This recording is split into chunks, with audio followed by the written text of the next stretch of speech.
Madame, Monsieur, merci de suivre ce magazine kiosque de ce mardi 6 juin 2023. La journée est riche en actualité.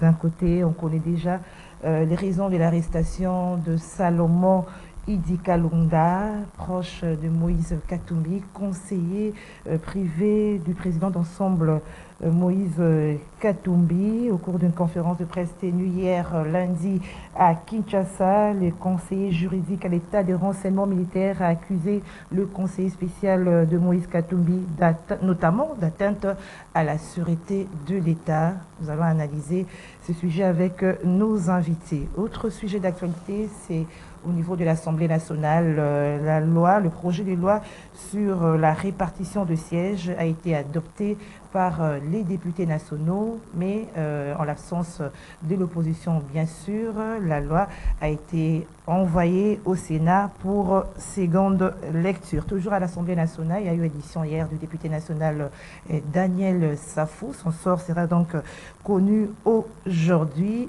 par la commission spéciale qui a été mise en place par rapport à cette affaire de Daniel Safou. Alors nous allons encore parler tout au long de ce magazine kiosque au sujet de la grève des conducteurs des taxis-taxibus qui a été élevée. Mais la grande question, est-ce que la solution est définitive ou une solution partielle? C'est l'analyse de commentaires, c'est avec nos invités. Donc kiosque et notre sujet d'actualité, peut-être nous n'aurons pas le temps de l'analyser, mais on en parle quand même. C'est la crise entre le président de l'Assemblée provinciale et le gouverneur de la ville de Kinshasa, l'argent au centre de cette crise. Madame, Monsieur, encore une fois, merci de nous suivre. Nous avons trois invités. Le premier, John Omombo. Bonjour. Bonjour, madame. Ça fait longtemps que vous avez disparu sur Kiosque? Oui, ça fait pratiquement 3 ans que j'ai disparu sur Kiosque parce que Joël Kadenzing m'a chassé. Ah bon? Alors, il m'a même donné un nouveau nom. C'est Nzinga ou Ndanga? Ndanga, pardon. Alors, bon, ça fait 3 ans. Je pense que je suis heureux de revenir encore aujourd'hui sur Kiosque et je salue les téléspectateurs. Alors, nous sommes très heureuses de vous voir encore dans ce plateau des Merci. kiosques. Alors, vous serez face à Joël Cadet, qui vous avez déjà présenté. Bonjour Joël. Bonjour madame, je suis heureux de retrouver un de mes meilleurs amis, un de mes frères, avec qui nous visitons le Pénat. Nous connaissons nos maisons et nos familles. Heureux de le retrouver, heureux aussi, comme il l'a fait à mon sujet, de retrouver également l'un de celui qui est en train de nous bousculer pour sortir par la porte de la profession, là, par son intelligence, sa politesse, sa sagesse, Eric Ziami, à qui je dis tous bonjour et bonjour à tous vos téléspectateurs. Vous allez présenter les invités à ma place. Hein. Merci chérie. Voilà, Eric Izami est là. Bonjour Eric. Bonjour madame, bonjour à John Omombo. Bonjour. J'ai vous revu il y a très longtemps. Ouais. Et puis bonjour à mon aîné, Joël Kadendanga. Bonjour aux téléspectateurs et merci de l'invitation. Alors on prend les premiers sujets avec vous, John Omombo. On peut quand même revenir sur cette situation qui s'est passée hier, la paralysie dans la ville à cause de la grève de conducteurs. Semble-t-il, il y a eu un terrain d'entente entre ces chauffeurs et le gouvernement. Est-ce que la solution elle est définitive ou on va encore assister à une solution partielle et on va revenir sur le point de départ? Bon, moi je crois que je vais peut-être aborder dans l'angle de la leçon à tirer. La leçon à tirer, c'est que il faut que l'Afrique cesse d'avoir des États qui ont du mal à assurer les meilleures conditions de vie de leurs citoyens. Nous avons des gouvernements, nous avons des pays, dont le Congo particulièrement. Le Congo, on a un problème, c'est que tout est géré par le secteur privé. Que ce soit le transport aérien, fluvial et tout ça, c'est le secteur privé. Les entreprises que nous avons aujourd'hui, qui sont des sociétés d'État, ce sont, à mon avis, des fictions. Aujourd'hui, c'est le secteur privé qui fixe les coûts, qui fait tout ce qu'il veut. Même dans le secteur du pétrole, il y a un problème. C'est comme ça que nous encourageons les gouvernements, les exécutifs de notre pays à pouvoir réfléchir sur des politiques publiques qui devraient quand même remettre à l'État son pouvoir, sa souveraineté. Parce que là, l'État est dans l'incapacité de décider. Si le secteur privé dit aujourd'hui la vie s'arrête, la vie va s'arrêter. À quoi sert alors l'État? Donc, je pense qu'il y a lieu de réfléchir sur cette situation. Parce qu'aujourd'hui, si nous avons par exemple un transport urbain qui est viable et qui est géré par l'État lui-même, l'État a la capacité de décider, de fixer les coûts et tout, le secteur privé viendrait en appui.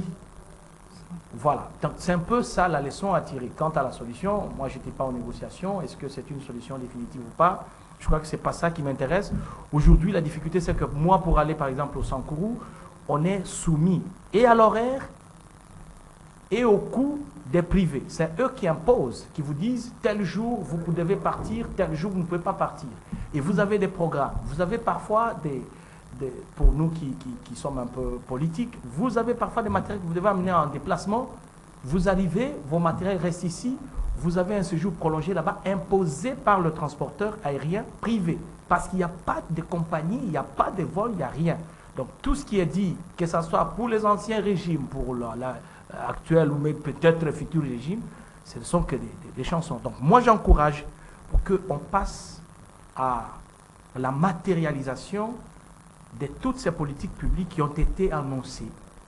Par exemple, dans le domaine du transport urbain, ça pourra aider. Parce que si aujourd'hui, par exemple, on a 70% de transport aérien couvert par des sociétés d'État, l'État aura moins de problèmes à se soumettre aux caprices des privés. C'est la leçon à tirer. Bon, la solution, ce n'est pas mon affaire. Donc l'État doit reprendre sa place. Alors, Joël Cadet, on a vu parmi les revendications de conducteurs de taxi, taxibus, c'était également la mutualité de taxes.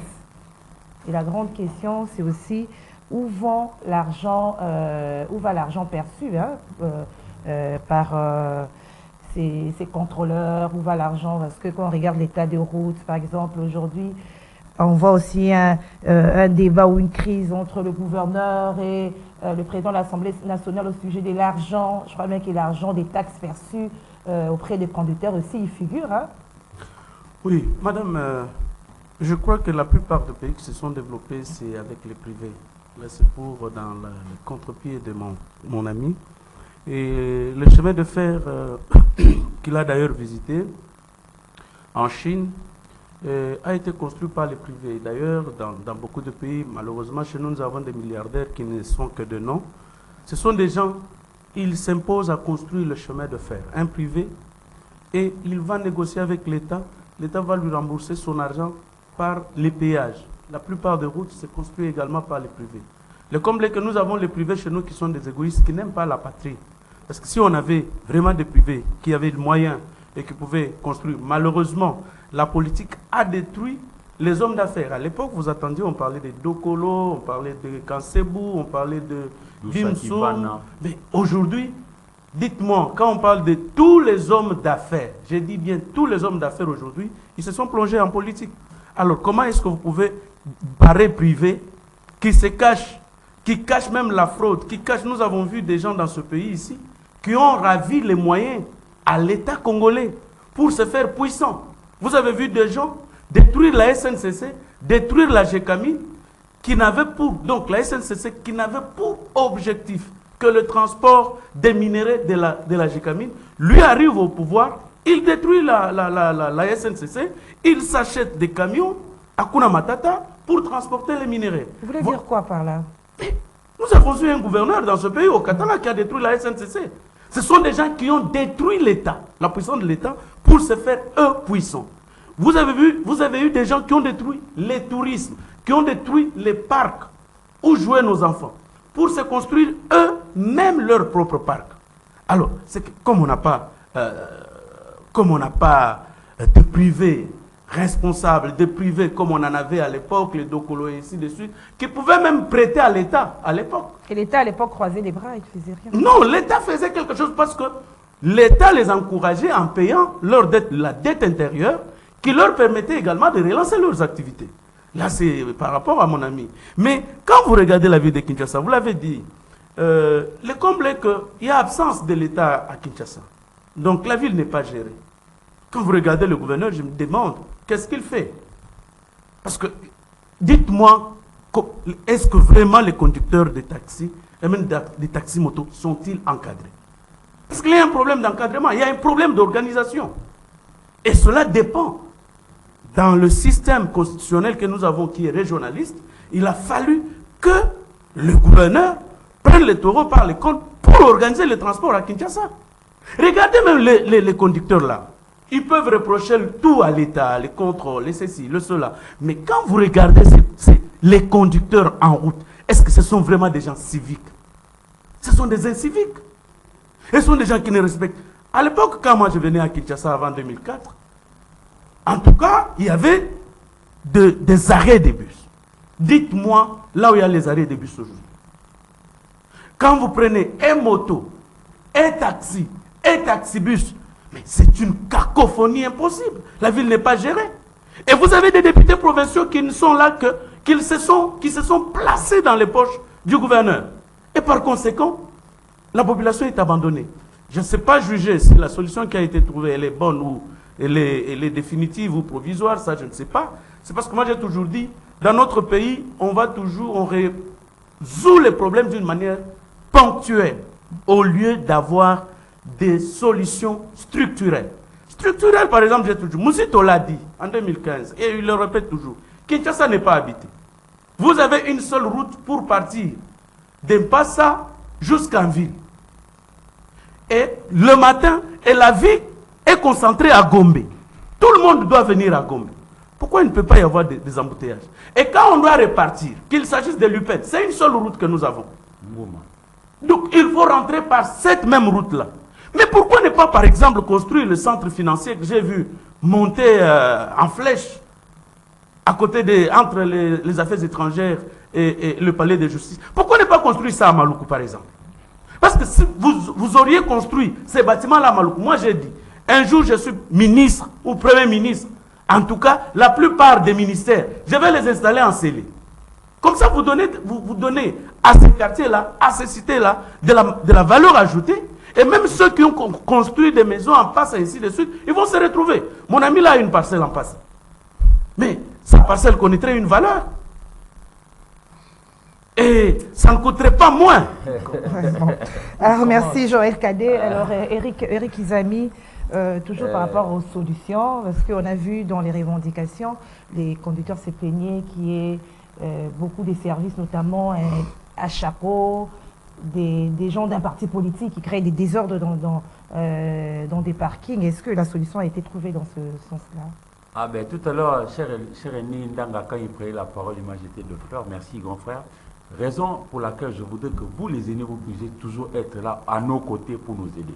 Il y a un aîné qui mérite d'être élu, Henri Morton Stanley, qui déjà lui 7 siècles avant nous avait dit, sans le chemin de fer, le Congo ne vaudra pas un franc congolais. J'actualise l'unité monétaire. Nous sommes au Congo. Le frère Omombo John, il dit non, je ne sais pas me rendre à Sankourou pour aller visiter Lomela, Tchumbe, Katako, Lubefou, Lusambo, parce que simplement c'est enclavé. Mais qu'avons-nous fait en 63 ans d'indépendance? Même pas un seul mètre de rail. Et puis bon, pour revenir sur Kinshasa, parce que la solution est difficile, la démographie y est galopante, pendant que les infrastructures ne suivent pas. Je prends un cas. Nous avons un boulevard naturel ici, c'est le fleuve Congo. Pourquoi ne pas créer des bateaux qui quitteraient par exemple Bichingobila pour Maluku et Maluku pour Bichingobila? Et même commencer par Bichingobila pour aller vers Kintambo pour désenclaver ces côtés-là. On devrait y réfléchir. L'autorité a quelque chose à faire à ce propos. Mais le mal, c'est que chez nous, malheureusement, nous passons toujours à côté de l'essentiel. L'essentiel ici, c'est quoi? On nous a tellement abreuvé d'un discours que tout le monde veut être en politique, même sans y apporter des solutions. Moi, par rapport à ce qui s'est passé, je crois avoir appris plutôt qu'il y a eu une entente, mais je sais que dans la durée, ça ne va vraiment pas apporter la solution idoine. Parce que pour moi, il faut nous faire rêver. Je répète encore, à cette émission, nous l'avions dit et répété, que Maluku, c'est la plus vaste de toutes les 24 communes. Quand vous prenez les 23 autres communes restantes, vous les déversez dans Maluku, vous n'aurez utilisé que 9% du territoire de Maluku. Donc on peut recréer Kinshasa. Nos frères africains l'ont fait. Ils n'ont pas 2 têtes chacun. Le Sénégal qui est en ébullition actuellement. Le Bénin. Et ils ont fait Dakar 2 chez le président Obiang Nguema. Ils ont fait Malabo 2. j'ai visité Caire en Égypte, ils ont fait Caire 2. Donc nous aussi, on peut recréer Kinshasa. Pourquoi? Kinshasa avait été créé ici sous la colonie, mais par de Belges qui avaient leur visée colonialiste, ils voulaient prendre chez nous pour aller construire chez eux. Ils ont fait ça par rapport à leurs intérêts. Nous, la Gombe serait le centre de tout, un peu comme la capitale de la RDC, c'est véritablement la Gombe. Alors que nous, en 63 ans d'indépendance, on peut aussi diversifier, donc c'est-à-dire aller ailleurs. Et puis des plans existent parce que c'était laissé par le Belge, par ailleurs. À nous de nous mettre au pas. Aussi chez nous, je constate malheureusement que nous ne sommes pas, et là ça peut peut-être choquer, mais c'est la vérité, chez nous, nous ne sommes vraiment pas un peuple planificateur. Parce qu'on nous dit que chaque 20 ans, notre population double. Mais que pourrions-nous faire dans X, même nous le média? Si je pose ici la question, qu'est-ce que la chaîne CCT pense faire dans 5 mois? Il n'y a pas de solution. Autant que chez moi en tête, donc c'est compliqué. Donc, plutôt cherchant des solutions durables, un peu comme a dit l'aîné, des solutions structurelles, mais mettons-nous au travail véritablement. Sinon, ça sera de guéguerre. Là, c'est déjà parti entre Ngobila et Godempoy qui va l'emporter. On en saura davantage dans le jour qui arrive. Mais, entre-temps, le transport, pour moi, je vais vous faire rire. Au lieu de rester transport, c'est comme si on enlevait le préfixe trans pour ne garder que sport. Donc, ça devient un sport, c'est compliqué pour Voilà, merci Eric Izami. Alors, on prend notre deuxième sujet, c'est en justice, l'affaire Salomon Kalonda. Il a été arrêté à l'aéroport. Après, maintenant, on en sait plus, on en sait un peu plus sur les raisons de son arrestation. Il a été accusé d'être porteur d'armes à feu le 20 mai lors de la marche de l'opposition. Il s'est permis de cesser d'être sécurisé par les éléments de l'armée sans autorisation. Il était en contact avec l'officiel du M23 au Rwanda. L'un des objectifs était de renverser le pouvoir et d'y installer un ressortissant katangais. Il avait des contacts avec Rouniga, Jean-Marie, Vincent Karega. Il est bref accusé pour atteinte à la sûreté de l'État. John Omombo, quelle analyse vous faites par rapport à cette situation? Merci de la question, mais je voudrais d'abord revenir un petit commentaire sur la question du transport pour préciser certaines choses. Joël Cadet a fait semblant de m'écouter. J'ai eu l'impression qu'il allait me contredire, mais il est revenu pratiquement sur ce que j'ai dit en fait. Parce que je n'ai pas moi ignoré l'apport du secteur privé. Le secteur privé a un apport important dans le développement de nos sociétés. On ne peut pas ignorer. Et le premier partenaire d'un État, c'est le secteur privé. Il est allé loin en Chine pour parler du chemin de fer. Moi, je vais revenir juste à côté ici, avec l'Afrique du Sud. Vous avez des villes comme Cape Town, tout ça. C'est l'apport du secteur privé qui avait permis de construire. Mais il faut que ça soit encadré et réglementé. Quelles sont les politiques que mettent en place nos États, nos gouvernements pour encadrer le secteur privé? On est un peu perdu. On est un peu perdu. Et heureusement, moi j'ai parlé des exécutifs. Je ne sais pas des exécutifs, je vois les nationaux et les provinciaux. Heureusement que de lui-même, il dit, voilà, il y a absence de l'État à Kinshasa. J'en parlais tout à l'heure, j'étais sur le boulevard. Je vois, vous êtes devant le palais de la nation. Le palais de la nation, le symbole même de la souveraineté de notre État. Là où vient siéger l'autorité suprême de la République. Vous trouvez quelqu'un en train de jouer avec une moto au risque de provoquer même des accidents. Donc il y a un problème, ce n'est pas réglementé. Aujourd'hui, l'homme qui est sur la moto a un pouvoir incroyable. C'est ce pouvoir-là que nous disons, d'où on tire ce pouvoir-là? C'est le secteur privé, on comprend, mais quel rôle joue l'État aujourd'hui? Lorsque moi, je dois partir au Sankourou, je reviens sur ça, et que c'est le privé qui doit, de son gré, décider de quand je vais partir et combien je vais payer le billet, et à quel moment il peut décider d'envoyer même mes bagages qui sont importants.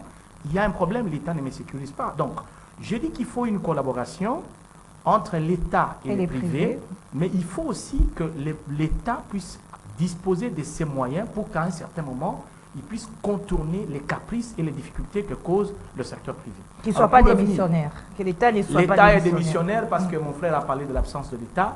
L'État est démissionnaire. Nous demandons à l'État congolais de revenir à sa place, de reprendre sa place et de nous éviter les discours chimériques qui n'ont toujours pas été réalisés. Alors, vous avez compris, hein? Non, il a compris, il est d'accord avec vous. Il est d'accord avec vous. Oui, ok, oui, alors on passe à un autre sujet. Alors, pour revenir au sujet de Salomon Eskadila, logiquement, je ne suis pas en mesure de commenter un dossier en instruction. Et puis c'est un dossier qui a une matière sensible. Moi, je n'ai pas suffisamment d'éléments. Je ne veux pas tomber dans le piège de ceux qui commentent des éléments dont, bon, peut-être, je ne sais pas s'il y en a qui travaillent dans le renseignement, mais là, on est au cœur de renseignement militaire. Nous nous contentons de ce que l'officier supérieur nous a livré comme information. Le dossier étant en instruction, il ne peut faire l'objet d'aucun commentaire. Mais la façon dont ça se passe, oui, sur le plan politique, non, la procédure, ce n'est pas à moi de commenter la procédure à ce niveau, parce que le dossier, je répète, est en instruction. J'estime que Salomon a des avocats, et que ces avocats-là savent la procédure, et ils savent ce qu'il faut faire pour réclamer la procédure. J'ai lu dans les réseaux sociaux et dans les médias que le renseignement militaire a décidé de maintenir sa détention. Ça veut dire que, autrement, le dossier, l'enquête est en cours. Il faut poursuivre encore des enquêtes. Étant donné la sensibilité des faits qui lui sont reprochés, je ne me vois pas dans la posture de commencer à commenter cet événement-là. Ce qu'il faut que les gens retiennent, c'est que ce sont des signes qui montrent que nous sommes dans la période préélectorale. La période préélectorale, la période électorale, c'est un moment de tension. Et en politique, ce qui importe, ce n'est pas ce que vous faites. C'est ce que l'adversaire peut faire contre vous. Et donc, quand vous faites vos manifestations, vous faites vos déclarations à la radio et à la télévision, faites de sorte que votre adversaire politique ne puisse pas vous trouver dans l'erreur. C'est le petit conseil que je peux donner. Aujourd'hui, si moi je suis politique, je suis président d'un parti politique. Mais en tant que président d'un parti politique, lorsque je dois organiser une manifestation, que je sois de l'opposition ou de la majorité, en cette période sensible, je dois m'assurer que ce que je fais est conforme à la Constitution, conforme à la loi sur les partis politiques, conforme aux autres lois de la République. Il ne faut pas que je me croie tout permis si je suis de l'opposition et que je me croie tout permis parce que c'est la période préélectorale. Attention, parce que quand vous avez mal piétiné quelque part, c'est là que l'adversaire politique va s'appuyer. Qu'est-ce qu'on n'a pas vu? Même en France, Strauss-Kahn, qu'est-ce qui lui est arrivé? C'est parce qu'il est tombé dans le piège. Donc c'est le moment où les politiques doivent contrôler leurs actes et s'assurer que les actes qu'ils posent sont conformes aux lois de la République. Pour ne pas tomber dans les pièges. Pour ne pas, mais c'est ça, là, nous sommes en politique. En politique, tous les moyens sont bons. Quelqu'un est au pouvoir, vous passez, vous faites votre politique. Vous savez, moi, j'ouvre une parenthèse. Quand nous avons créé le parti politique, je me suis dit, voilà, un parti politique... Mais je rappelle que vous êtes un ancien journaliste. Hein? Je suis journaliste. Personne ne peut me contester cette affaire-là. Arrêtez. Monsieur, vous êtes politicien. Non, il est journaliste. C'est un débat sensible. Arrêtez cette injustice.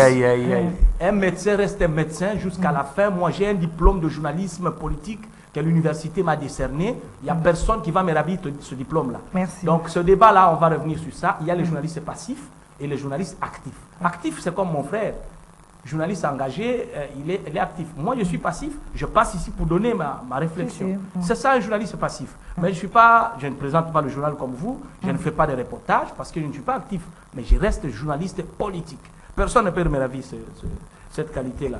Sinon, vous me demandez de revenir encore à l'université. Donc, moi, ma chère, je dis tout simplement que lorsque vous faites un parti politique et que Joël Cadet est assis au pouvoir, c'est une alerte pour Joël Cadet pour lui dire le siège sur lequel vous êtes assis là, moi John, je viens maintenant pour te le ravir.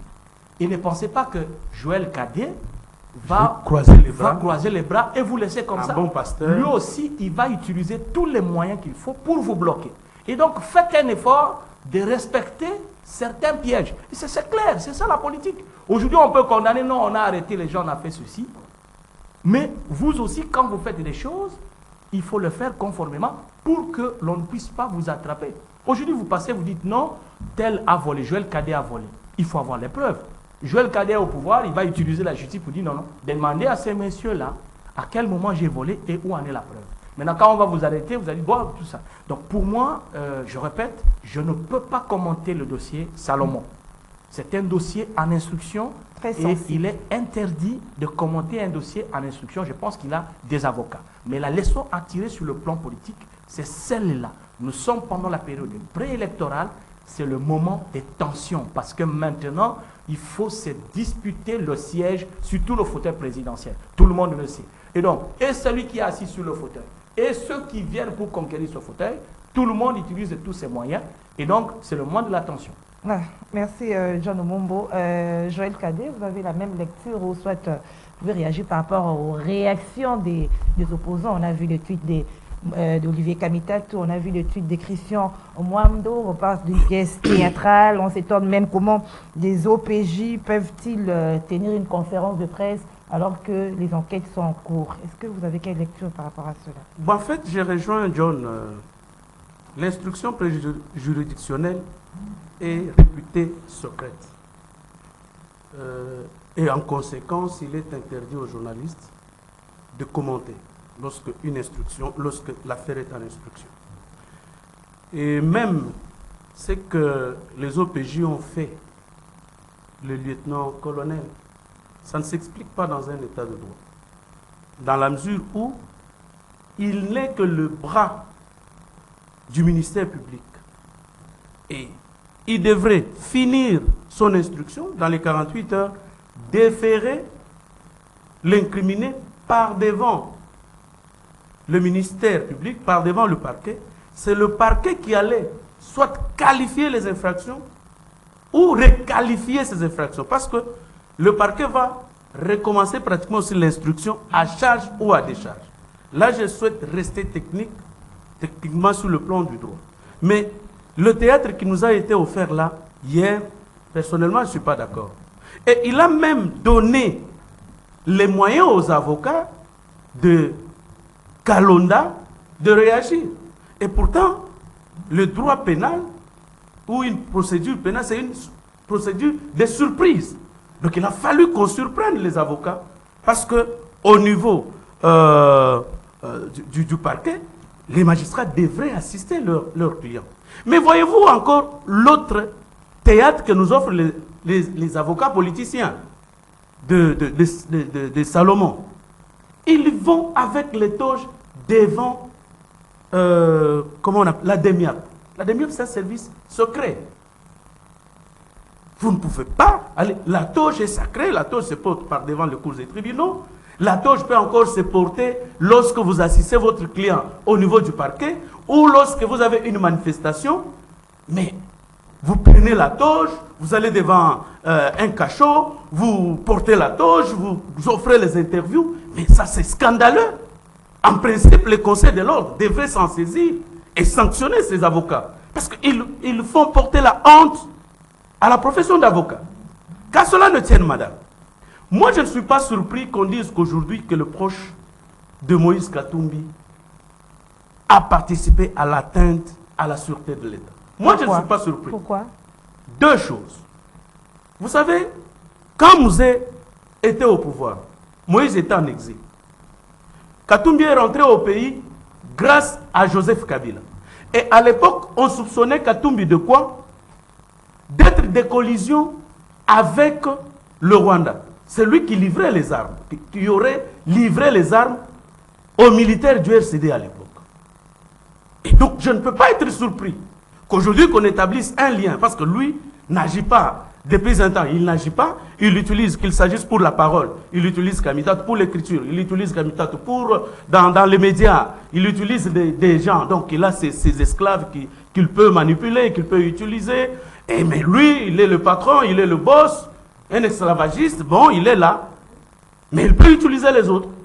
Et ça ne m'étonne pas. Moi-même, je dis, en tout cas, je ne suis pas surpris. Ça, c'est le premier élément. Deuxième élément. Il est déjà ami à Kagame. Oui, c'est un ami. Mais il n'est pas le seul à être l'ami de Kagame. S'il vous plaît. Il y a beaucoup d'amis. C'est le réseau. Non, les réseaux, c'est le réseau Mo Ibrahim, George Soros, Kagame et Katumbi. Et aujourd'hui, je l'ai dit sur mon compte Facebook, les véritables opposants au régime de Félix Antoine Tshisekedi, ce ne sont pas des Congolais. Mais ce sont des étrangers. Ce sont les véritables opposants au régime de Félix Antoine Tshisekedi. Et je ne suis pas surpris. La deuxième chose que je voudrais ajouter, peut-être que Safou a trahi le plan Katumbi. Comment ça? Oui, Safou a trahi. Et pour cela, je lui pardonne. Safou nous a dit, vous et nous ici, que je suis Chaka Zulu. Nous allons passer maison par maison.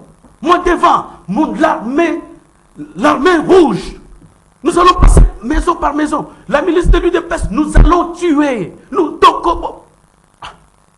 Alors, pendant ce temps, vous avez les Mombondo. Pendant ce temps, Kouamout brûle. Mais ce sont des bonnes guerres. Au moment Non, où non, non, ce sont de la période préélectorale. S'il vous plaît. On s'attaque, L'indiscrétion, oui. non, l'indiscrétion des SAF. Les discours de la période préélectorale. Non, non. Ce n'est pas annoncé, ce n'est pas fait l'apologie du crime. Et quel crime? Le meurtre. Madame, je suis juriste. Au-delà de mes autres formations en tant qu'internationaliste et politologue. Je suis juriste, madame. Vous ne pouvez pas faire l'apologie du crime. Et quel crime? Le meurtre. On va tuer. Peut-être que ça faut trahir le plan Katumbi. Parce que pour le pouvoir, Katumbi est prêt à tout. Il est, j'ai dit bien, prêt à tout. John l'a dit tantôt.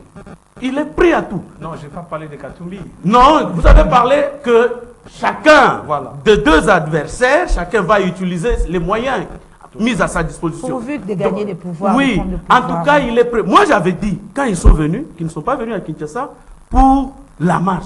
Ils sont venus pour une insurrection. Et là, le scénario tel qu'il s'est dessiné, avec l'indiscrétion de qui? De Safou pour dire qu'on va tuer. Je crois que le plan était vraiment en exécution. Parce qu'on ne peut pas partir dans une marche avec des armes, madame. Mais vous avez vu Katumbi avec des armes, donc ces gars du corps armé. Mais justement, Ils peuvent disposer d'une autorisation de port d'armes. Ça, ce n'est pas exclu. Mais dans une marche dite pacifique, vous vous y amenez avec des armes. Quel était l'objectif? Supposons, madame, s'il vous plaît. de renverser le pouvoir pour mettre... Non, non, non, suppose, non. Je vais me jeter dans... Réfléchissons par l'absurde. À supposer qu'on ait des policiers ou des militaires comme du temps de Kabila qui tiraient à balles réelles. Lorsque ces militaires-là auraient tiré à balles réelles, comme Matata nous a menti ici parce que les douilles, elles ne peuvent tomber que à partir de l'endroit où se trouvent les tireurs, mais lui a ramassé les douilles dans sa propre voiture, un mensonge vraiment qui vient d'un ancien premier ministre qui n'a plus honte, qu'il mente devant ses enfants et son épouse. Merci Joël. Non, s'il vous plaît, je voudrais chuter. Eric aussi, oui. Oui, il va, non, c'est une grande intelligence, il va parler.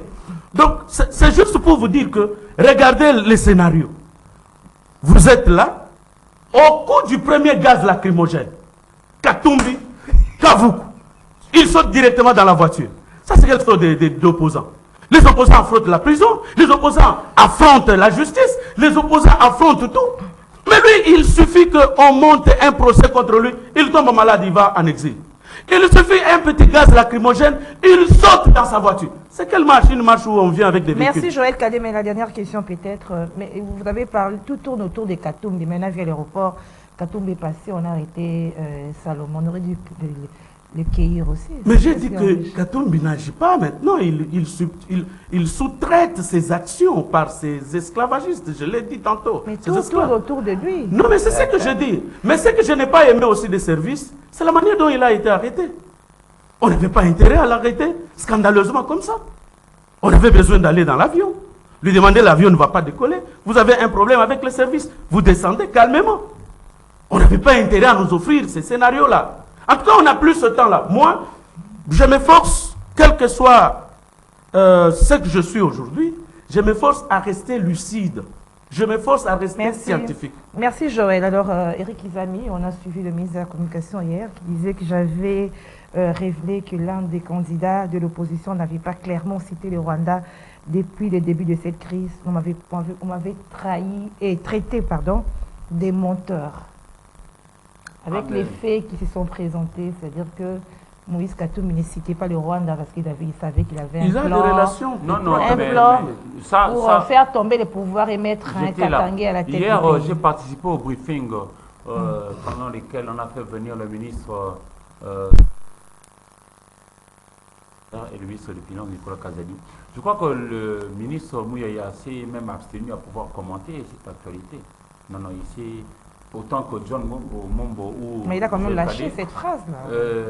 Ici, dans cette émission, moi, je crois avoir dit une fois que de tous nos acteurs politiques majeurs, les majors là, les têtes couronnées, jusque-là, il n'y a que Mozitou qui, pour moi, a pris une position qui semble être Clair. accepté par l'ensemble de notre population. Mouzito a dit, pour le Rwanda, il nous faut nous préparer pour lui faire la guerre et restaurer notre paix. Mais je note aussi qu'en politique, généralement, lorsqu'on est par terre, les autres s'arrangent à pouvoir t'enterrer.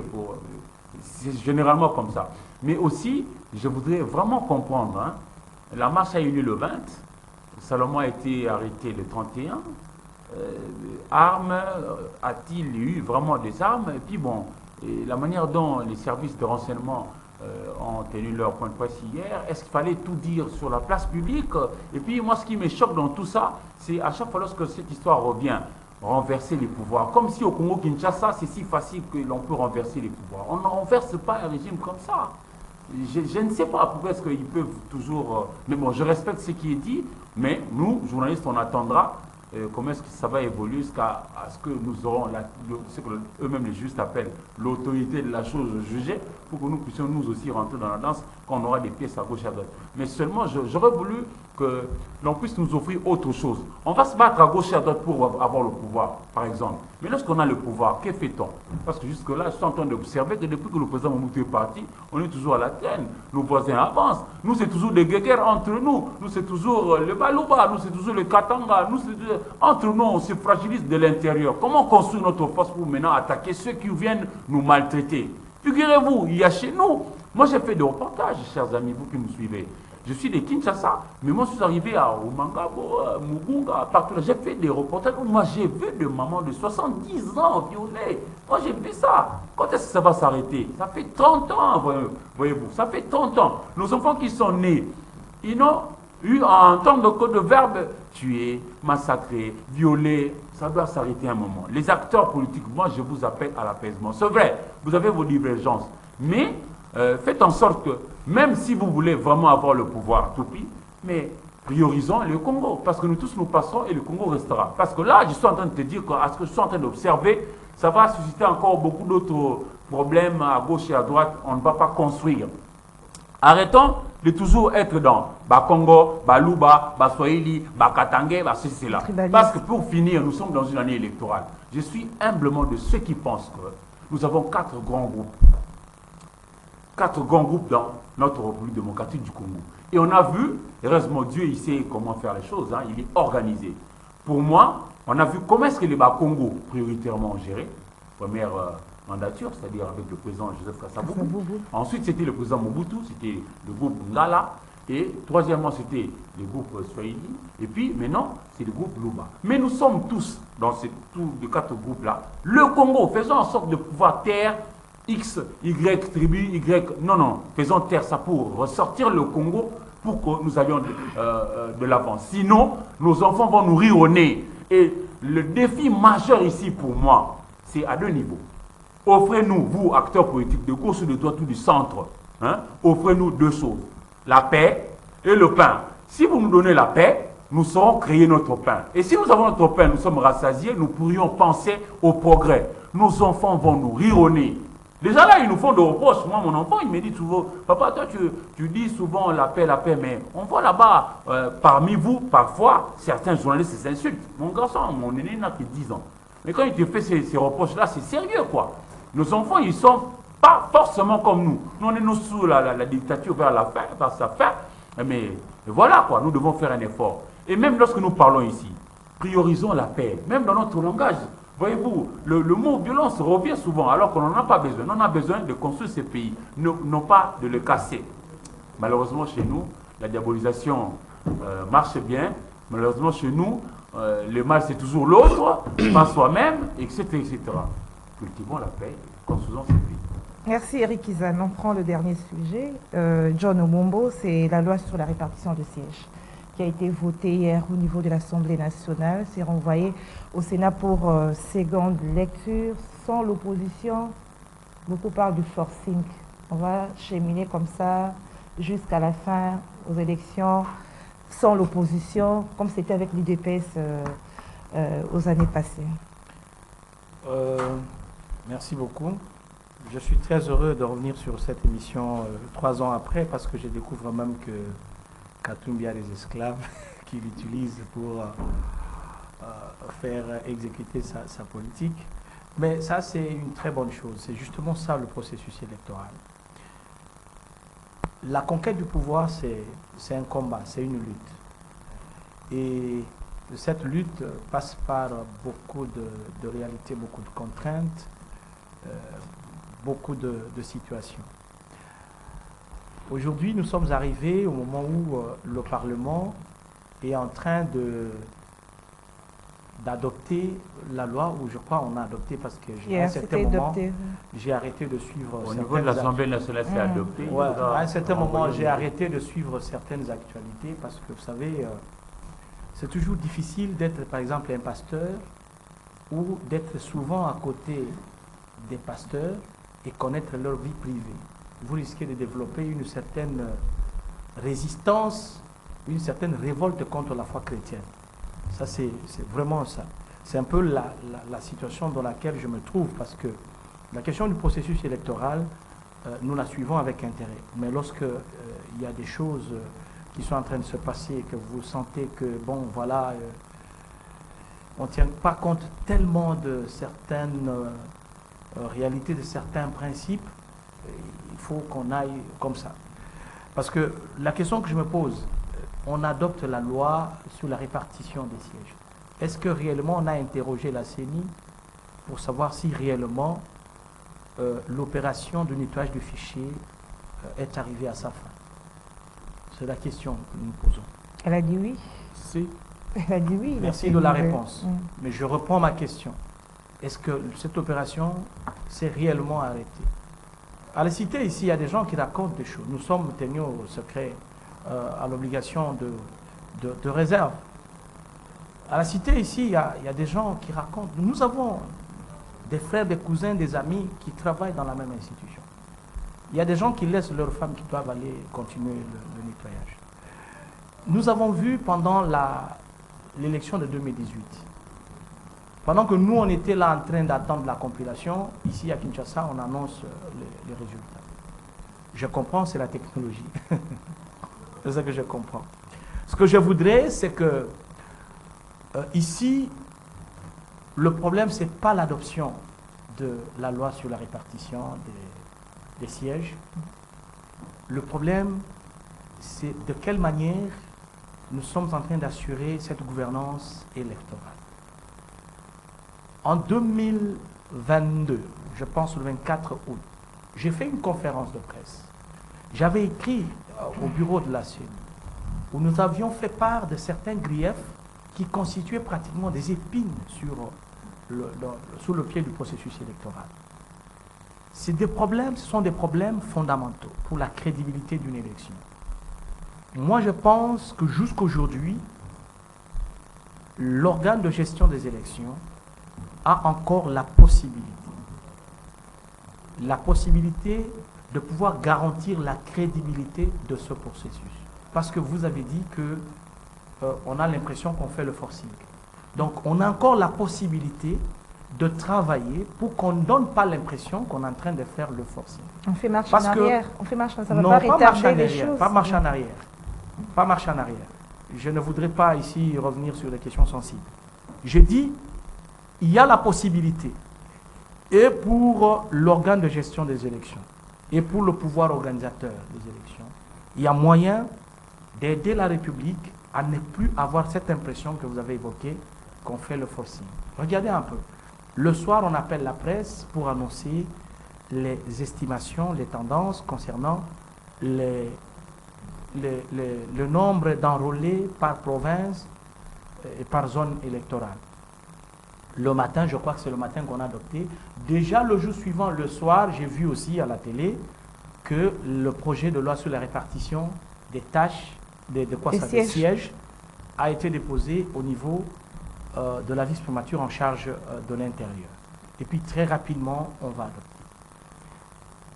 Il y a des critères pour la crédibilité d'une élection. L'inclusivité. J'ai toujours suivi le président de la CENI et même les autres membres du bureau qui insistent sur le caractère inclusif que l'on veut donner à ce processus électoral. Moi qui vous parle, je fais partie d'un regroupement. Je fais partie d'un regroupement qui soutient la candidature du président Tshisekedi. Mais nous devons faire un effort. de nous comporter de manière à crédibiliser justement cette élection-là. Ça, c'est très important. C'est la meilleure façon d'aider. Il faut faire quoi Je concrètement? vais vous dire quelque chose. Lorsque, par exemple, vous avez vu un exemple, les gens étaient scandalisés de voir un enfant d'environ 11-12 ans tabassé pendant la marche et tout ça, ça fait un scandale. Mais nous disons, quel que soit le comportement de cet enfant, la police avait la possibilité de maîtriser cet enfant et ne pas procéder à des actes qui ont scandalisé les gens. Il y a un tribunal pour enfants, il y a une manière, c'est comme Joël Cadet l'a dit. On n'a pas besoin de ces spectacles-là. Parce que ces spectacles-là, c'est que les Kinois disent, Bazoum il n'a pas signé sa présidente, tu sais qu'elle y touche. Parce que c'est Cadet qui pose l'acte sur la route, mais c'est le président Tshisekedi qui est insulté, qui est critiqué. Vilipendé. Écoutez, l'élection a des implications internes et externes. Il n'y a pas que les acteurs internes, il y a aussi les acteurs internationaux qui nous regardent. Nous ne pouvons pas faire comme si on gérait un comptoir privé de diamants. Mon affaire, moi je donne cet exemple parce que moi j'ai grandi en Bougimaï. Je pars, je peux permettre tous les désordres dans mon comptoir parce que c'est mon affaire et puis quand je me lève, je vais à Kinshasa ou à Anvers pour vendre mon diamant, tout s'arrête là-bas. Non, c'est pas comme ça. Donc il y a moyen de garantir l'inclusivité, de garantir la transparence, de garantir tous les autres critères.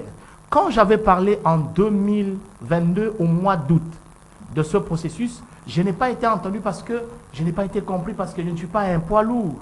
Mais ce que nous avons vécu pendant l'enrôlement, toutes les plaintes qu'on a vécues là-bas, ce sont des choses qu'on avait prédites. Et aujourd'hui, il faut qu'on évite chaque fois que l'Afrique puisse vivre le chaos après les élections. Il y a moyen d'organiser une élection très crédible et je pense qu'il y a moyen de garantir l'inclusivité. Aujourd'hui, si toute l'opposition quitte le bateau électoral, quelle sera la crédibilité d'une telle élection? Mais l'impression que les gens en l'opposition contestent tout. Non, parce qu'il y a aussi notre politique. C'est que,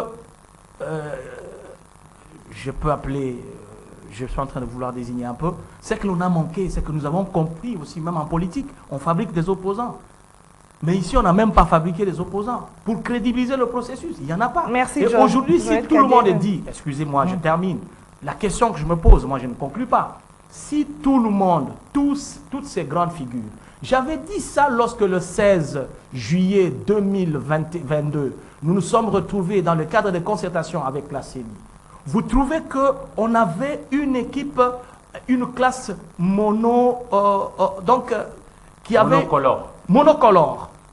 Donc, il n'y avait pas déjà l'inclusivité dans ça. Et nous avions conseillé, et à la CENI, et au pouvoir organisateur des élections, de pouvoir veiller sur cette question et d'inclure. Parce que ça fait partie de la crédibilité d'une élection. Merci. Quelle que soit la victoire que le président... de vous, acteurs politiques. Ça, quelle que soit la victoire que l'on peut avoir après les élections, mais il y a moyen, si aujourd'hui, tous les opposants disent, ok, allez vous-même, l'union sacrée, faites votre vote. Ça va se passer comme au Parlement, vous pensez? Merci. Alors, Joël Cadet, votre point de vue également par rapport au vote ou au passage de cette loi de l'Assemblée nationale et c'est parti au niveau du Sénat. Vous savez, la question électorale, il est difficile de l'aborder en face de John Omombo, qui a été un expert électoral et malheureusement trahi par son appartenance politique aujourd'hui. Mais ça devrait être un des meilleurs experts. C'est comme Nanga, que j'invite à se taire parce qu'aujourd'hui, non. Ce sont des experts, bien sûr, mais qui ne peuvent plus être impartiaux, tel qu'il est là. Donc, il sera toujours impartial. Et pourtant, la matière qu'il dégage, elle est réelle. Il sera toujours partial. Il sera toujours partial. Même si ce qu'il dit, c'est vrai, c'est scientifiquement évaluable, mais qui va croire un président des partis politiques aujourd'hui? Donc, c'est Nanga et vous devriez vous taire sur la matière électorale. Alors, s'il y a du vrai dans ce qu'il dit. Parce que la crédibilité d'un processus électoral en Afrique, je parle bien de l'Afrique, même en Europe, la crédibilité, c'est par la socialisation des membres de votre parti politique. Donc il faudrait que l'on encadre les membres de votre parti politique, tel que John il est là, en les formant pour suivre le processus électoral. À ce jour ici, dites-moi si John, même à Katako Kombe, il a déjà formé les témoins qui vont assister dans tous les bureaux. Vous êtes en retard, moi je l'ai fait. Et je le fais aujourd'hui. Gloire à Dieu. Ok, Voilà. ok. Oui, c'est parce que ce sont les témoins qui vont devoir lui apporter les procès-verbaux. Parce que eux contresignent avec le président du centre, avec le président du bureau de vote, du centre de compilation, jusqu'au niveau national. Donc, il faudrait avoir les témoins à tous ces niveaux-là. Dites-moi un autre parti politique, peut-être je l'ignorais, qui se prépare à ça. Parce que c'est tout ce qui peut crédibiliser un processus.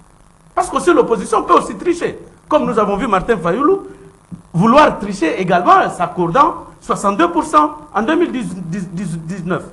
Donc, il faudrait qu'il s'agisse de l'opposition ou de la majorité, que les gens forment les témoins qui devront. C'est l'unique manière de combattre la fraude. Mais ici, qu'est-ce qu'on nous prépare? On nous prépare encore les smartphones. On nous prépare encore, madame, les observateurs de la Senco. Ce sont eux qui vont proclamer les résultats. C'est Ambongo qui va nous proclamer le président élu. Non, madame. Mais quand vous regardez tout le monde là, tout le monde se prépare à la contestation des résultats. Regardez dans l'opposition, personne ne se prépare. Vous avez vu ce qui s'est passé en 2018.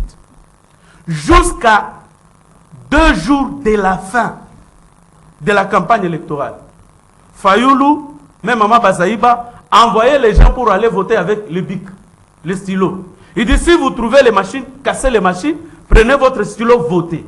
Jusqu'à la fin, à 2 jours de la fin de la campagne. C'est que l'opposition, dans sa configuration telle que je la vois, en faisant la lecture scientifique, ce sont des gens qui se préparent pratiquement à la contestation des résultats des élections. Il y a déjà un mauvais départ. Il va déjà non, le mauvais départ, on peut l'accepter parce que il faut reconnaître que on a perdu 2 ans avec Mabunda. Parce que si la loi électorale avait été votée avant, moi je peux en tout cas trouver un Kadima que je ne connais pas malheureusement, et avec qui je n'ai jamais été, et dont les activités n'ont jamais été couvertes par moi. Il a fait un miracle parce que jusqu'à ce jour, le calendrier électoral est respecté. La période d'enrôlement, on a respecté. Et il était prévu qu'au mois de juin, qu'avant que l'on aille en vacances parlementaires, qu'il y ait vote de la loi sur la répartition de sièges. Nous y sommes. Alors, dites-moi, c'est un miracle qu'il a opéré. Donc, on ne doit pas tenir compte de tout ce que l'opposition est en train de dire. Les processus, on doit continuer comme ça sans l'opposition. Le processus en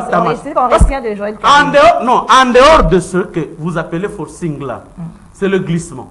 Et le glissement, quand vous regardez les gens, c'est qu'ils ne se sont pas préparés aux élections. Ils veulent qu'il y ait un dialogue, qu'il y ait conciliabule. Comme ça, ils peuvent encore s'entendre pour se partager le pouvoir et se refaire un peu à la santé financière avant d'aller aux élections. Nous sommes arrivés à l'affaire Kizami. Votre lecture également par rapport à cette adoption de la loi sur la répartition des sièges au niveau de l'Assemblée nationale sans l'opposition, il faut préciser. Ah, l'opposition, la majorité. Bon, je crois que nous avançons. Il est toujours important que de tenir compte de ce que pense la minorité. La démocratie, c'est cela. C'est vrai qu'il y aura la loi de la majorité qui va l'emporter, mais il faut toujours tenir compte de ce que pense la minorité. Mais la crédibilité ici naît petit à petit. Nous avions commencé ces boulots, nos aînés nous ont su.